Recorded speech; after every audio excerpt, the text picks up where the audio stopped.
morning. Welcome to CATEX TV. My name is Frank Fortunato. Today is Wednesday, July 13th, 2016. If you want to follow us on Twitter, please go to CATEX TV. In a ruling from a court in Paris today, there was some very interesting news. The French government guarantee that's given to the French reinsurer, Caisse Centrale de Reinsurance, known as CCR, which provides a backstop for natural catastrophe risks, is under threat after the court ruled that the agreement would have to be approved by the European Commission or canceled. The decision was published today. It said that the French state would have to terminate the agreement with CCR within 1 year or notify the European community of the scheme within that time frame. The court ruling was in response to a long-running legal campaign by the French reinsurer SCOR, which has sought to end what it sees as a monopoly for CCR of the French property catastrophe reinsurance market. The state guarantee to CCR is supported by legislation passed in 1982 that theoretically left the natural cat reinsurance market in France open to private reinsurers, but CCR is the only reinsurer that has the full backing of the French government. So their state guarantee is underpinned by France's AA Standard & Poor's rating. It's effectively been allowed to build what's close to a monopoly position with around a 90% market share for flood and earthquake cat reinsurance business in France. As returns dwindle, this type of business is looking increasingly attractive to reinsurers. SCOR said that its legal action had been brought because it objected to the exclusive nature of the French state's backing of CCR, which it said had created a virtual state monopoly.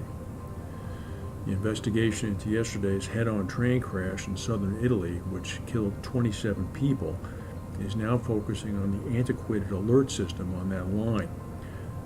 Investigators are looking at the black boxes retrieved at the scene of the collision, which was on a remote single-track line north of the Italian city of Bari. Apparently, that stretch of track between the towns of Andria and Corato, where the crash happened, does not have an automatic alert or brake system and relies on station masters phoning one another to advise of trains running on a single track. One railway police commander said, "Surely one of the two trains should not have been there." Just a few hours or so ago, British Prime Minister David Cameron received a standing ovation from colleagues in the House of Commons at the conclusion of his final Prime Minister questions period with his colleagues. The group rose as one in applause to thank a smiling Cameron for his 6 years of service as Conservative Prime Minister. Mr. Cameron is on his way to Buckingham Palace to meet Queen Elizabeth, where he will formally resign and recommend that Theresa May, the Home Secretary, take over. Ms. May will then be invited to Buckingham Palace, where she will be invited to form a government. She will no doubt accept, and then early this evening, will move into the Prime Minister's residence at 10 Downing Street. Chubb Insurance has disclosed a $390 million pre-tax net loss from natural catastrophes in the second quarter. It's about $110 million more than budgeted. About $320 million of that loss came from North American natural catastrophe events, mainly the Fort McMurray wildfire, the Ecuadorian earthquakes. Other events that impacted SCOR's bottom line were European floods and Japanese earthquakes. According to the Chief Financial Officer, Philip Bancroft, the estimate exceeds our original internal projections of $280 million pre-tax. Meanwhile, China's export performance is likely to keep worsening, according to economists, but they don't foresee Beijing resorting to devaluing the yuan, the Chinese currency, in order to improve it.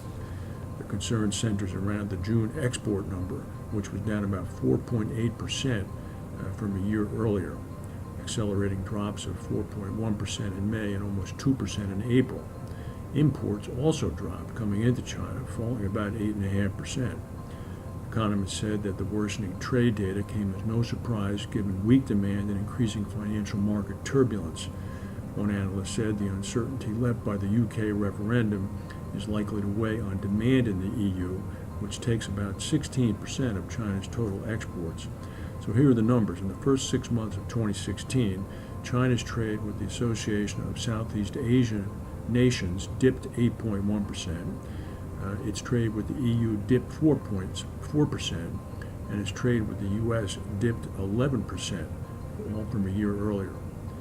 Meanwhile, not to worry, Chinese Prime Minister Li Keqiang told a meeting of business executives at an EU-China summit earlier today that China's economy has met expectations in the second quarter.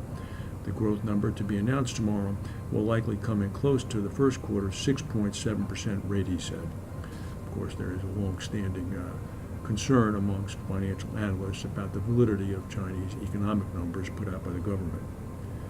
France has canceled Bastille Day receptions in Turkey and temporarily closed down diplomatic missions for security reasons. Tomorrow is July 14th. It's their national day.